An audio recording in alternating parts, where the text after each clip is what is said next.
محمد اشرف غنی رئیس جمهوری اسلامی افغانستان قبل از ظهر روز سه‌شنبه با آقای سرجیو ماترالا رئیس جمهوری ایتالیا دیدار کرد. رئیس جمهور کشور حین ورودشان به قصر ریاست جمهوری ایتالیا در شهر روم در حالی که سرود ملی دو کشور نواخته میشد و بیرق افغانستان برافراشته میگردید مورد استقبال رسمی رئیس جمهور آن کشور قرار گرفت.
سپس رؤسای جمهور دو کشور با هم دیدار کردند و روی گسترش روابط و همکاری‌ها میان افغانستان و ایتالیا در رسای مختلف بحث و تبادل نظر نمودند. رئیس جمهور از کمک و نقش ایتالیا در آیساف و ماموریت حمایت قاطع خصوصا در ولایت هرات تشکری کرد و گفت که افغانستان در نظر دارد تا تمام قرارگاه‌های نظامی قوای ائتلاف را به شمول هرات که مسئولیت آن را ایتالیا عهده‌دار میباشد به زونهای اقتصادی منطقه‌ای مبادل کند. رئیس جمهور گفت که تهدیدها در منطقه و فراتر از آن متوجه همه است، اما نباید فرصت‌هایی را که به همه وجود دارد فراموش کنیم. در مقابل رئیس جمهور ایتالیا گفت که خرسند هستیم که در چوکات حمایت قاطع به افغانستان کمک میکنیم و دلیل تداوم کمک ما پیشرفت‌های چشمگیر در زمینه‌های گوناگون از جمله حقوق بشر، زنان و حاکمیت قانون است. وی گفت که کشورش در آموزش قوای امنیتی و دفاعی افغانستان کمک میکند و خاطر نشان ساخت که ساعات زیادی برای گسترش روابط وجود دارد و امیدوار هستیم که از این ظرفیت‌ها استفاده صورت گیرد. در اخیر این دیدار رئیس جمهور غنی گفت که برای مبارزه مشترک با تروریسم به یک برنامه نیاز است، به خاطر که شکل تروریسم تغییر کرده است. رئیس جمهور کشور بعد از ظهر روز سه‌شنبه با پیترو کراسو رئیس مجلس سنای ایتالیا در مقر آن مجلس دیدار کرد. در این دیدار رئیس جمهور گفت که حضور ایتالیا در افغانستان تهدید و فرصت‌های مشترک را توجیه می‌کند و حملات اخیر پاریس نشان می‌دهد که ما نمی‌توانیم خود را در راستای مبارزه با تروریسم مجزا احساس کنیم و باید در این زمینه اقدامات مشترک صورت گیرد. وی گفت که مردم افغانستان بنابر رنج‌هایی که از ناحیه تروریسم متقبل شدند می‌خواهند این تهدید با همکاری شرکای بین المللی از بین برده شود.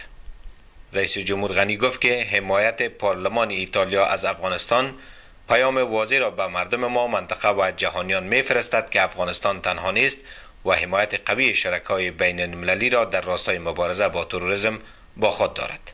در مقابل پیترو کراسو گفت که مجلس سنای ایتالیا حمایت خود را از افغانستان ادامه می‌دهد و این حمایت نمایانگر همبستگی ما با مردم و دولت افغانستان است، زیرا تعهد و پیشرفت افغانستان در تحقق دموکراسی به اثبات می‌رساند که این کشور در مسیر درست در حرکت است. سپس رئیس جمهور کشور با لورا بولدرینی رئیس مجلس نمایندگان جمهوری ایتالیا در مقر پارلمان آن کشور دیدار کرد. در این دیدار رئیس جمهور غنی گفت که روابط خود را با جامعه جهانی احیا کردیم و همزمان دشمن را مجال ندادیم که امسال افغانستان را به دو جغرافیای سیاسی مبدل سازد و این از برکت تلاش‌های قوی امنیتی و دفاعی افغانستان بود. محمد اشرف غنی گفت که تلاش‌های ما به خاطر خودکفایی و پویایی اقتصادی افغانستان ادامه دارد و برای ترانزیت، تجارت و سرمایه‌گذاری‌های منطقوی و جهانی تمرکز بیشتر می‌کنیم و از خانم بولدرینی خواست تا تجارت کشور تشویق به سرمایه‌گذاری در افغانستان کند. محمد اشرف غنی رئیس جمهوری اسلامی افغانستان عصر روز سه‌شنبه در قصر صدارت جمهوری ایتالیا در حالی که سرودهای ملی دو کشور نواخته میشد مورد استقبال رسمی متیو رینزی صدراعظم آن کشور قرار گرفت. سپس رئیس جمهور کشور و صدر اعظم ایتالیا دیدار نموده در مورد گسترش روابط میان افغانستان و ایتالیا در عرصه‌های مختلف از جمله مبارزه با تروریسم و سایر موضوعات مورد علاقه بحث و مذاکره نمودند. رئیس جمهور از خدمات ملکی، نظامی و جامعه مدنی ایتالیا برای افغانستان تشکر کرد و تاکید نمود که جامعه جهانی برای مبارزه با تروریسم به یک چارچوب مشترک نیاز دارد. محمد اشرف غنی گفت که در کنفرانس بروکسل امیدوار تجدید روابط و تقویت همکاری ها هستیم و در حاشیه آن روی موضوع مهاجرت نشست تخصصی برگزار خواهد شد.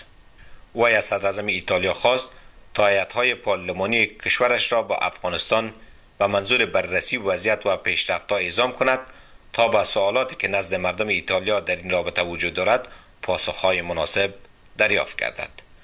در مقابل صدر اعظم ایتالیا گفت که توافق و تلاش همه‌جانبه برای مبارزه با تروریسم باید صورت گیرد و از پروژه تمدید خط آهن میان افغانستان، ایران و تاجیکستان حمایت کشورش را اعلام کرد و خاطر نشان نمود که سکتور خصوصی ایتالیا را در زمینه سرمایه گذاری در افغانستان در بخش‌های مختلف بخصوص انرژی برق، انرژی قابل تجدید مورد تشویق قرار خواهد داد. در اخیر این دیدار رئیس جمهور غنی و صدر اعظم ایتالیا در کنفرانس مشترک خبری حضور یافتند.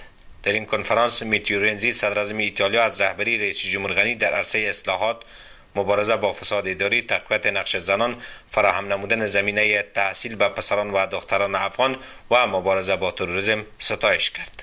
وی گفت که تروریسم تهدید جهانی است و این پدیده در مقابل ما شکست می‌خورد، زیرا ما از فرهنگ و ارزش‌های قوی برخوردار هستیم. صدر اعظم ایتالیا گفت که ما در کنار افغانستان باقی خواهیم ماند تا این کشور به صلح و رفاه نائل آید.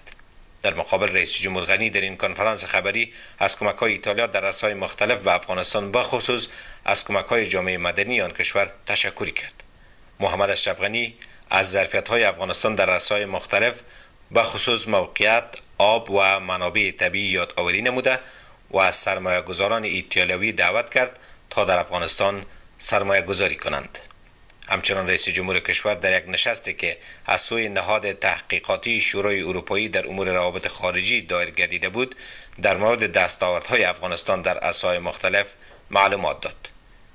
رئیس جمهور شام روز سه‌شنبه ایتالیا را به قصد سفر رسمی 2 روزه به آلمان ترک گفت و شام همان روز به میدان هوایی بین المللی شهر برلین مواصلت نمود.